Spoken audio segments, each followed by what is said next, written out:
How to add members in group in Sandesh account. नमस्कार दोस्तों, स्वागत है आप सभी का तिकिराज यूट्यूब चैनल पर। तो दोस्तों आज के इस वीडियो पर मैं आपको बताऊंगा कि आप जो है कैसे संदेश अकाउंट पे ग्रुप मेंबर्स ऐड कर सकते हैं। तो अगर दोस्तों आप ग्रुप चला रहा है संदेश अकाउंट पे और आपको अगर कोई न्यू ग्रुप मेंबर ऐड करना है तो कैसे आप कर सकते हैं, आज के इस वीडियो पे मैं आपको इसके रिलेटेड में सेटिंग बताने वाला हूँ। वीडियो को अंत तक देखें, जो भी मैं आपको सेटिंग बताऊंगा उसको फॉलो करें और काफ़ी आसान तरीके से आप भी जो है अपने संदेश अकाउंट पे ग्रुप मेंबर ऐड कर सकते हैं। वीडियो शुरू करने से पहले जाके चैनल को सब्सक्राइब करें और बेल आइकन को क्लिक करें।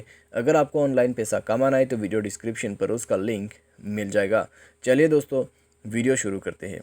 तो सबसे पहले तो आपको करना क्या है, आपको दोस्तों यहाँ पे ठीक है आपको जाना है संदेश ऐप के अंदर पे। उसके बाद दोस्तों अपना जो ग्रुप है उसको ऑन कीजिए। ठीक है, ग्रुप को ओपन कीजिए एंड देन थ्री डॉट्स पर क्लिक करें। ओके, तो आप दोस्तों थ्री डॉट्स में क्लिक करने की ज़रूरत नहीं है। आपका जो यूट्यूब यहाँ पर आपका जो ग्रुप नेम दिखाई दे रहा है, मेरा जो ग्रुप नेम है वो है यूट्यूब। ठीक है, बस मैंने ऐसे सेट किया था। तो आप ग्रुप नेम के ऊपर में क्लिक करें, आपका सेटिंग निकल के आ जाएगा। अभी मेंबर ऐड करने के लिए आपके पास दो तरीके हैं, add member from gym contact, add member from by email.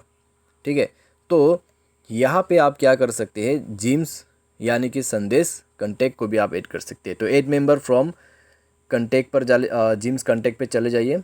तो अगर यहाँ पे कोई मेंबर है तो आपको दिख जाएगा और उसको आप ऐड कर सकते हैं। तो फिलहाल मेरे पास एक ही मेंबर था, मैंने उसको जो है ऑलरेडी ऐड कर दिया है। तो विदाउट ऐड किए बगैर हम ग्रुप नहीं बना सकते, इसलिए मैंने उसको ऐड किया, ग्रुप बना दिया। और अभी ग्रुप मेंबर जो है ऐड करने के लिए मेंबर और दूसरा नहीं है, क्योंकि दोस्तों ये जो है ऐप रिसेंटली अभी निकल के आ रहा है। ठीक है, तो ज़्यादा यूज़र इसके नहीं है। तो अगर आप जो है दोस्तों यहाँ पे ग्रुप मेंबर ऐड करना चाहते हैं तो सिंपली मेरा बताया हुआ सेटिंग आप फॉलो करें, आसानी से आप ऐड कर पाओगे। आज के लिए दोस्तों बस इतना। उम्मीद करते हैं आपको ये वीडियो पसंद आया होगा। Thanks for watching.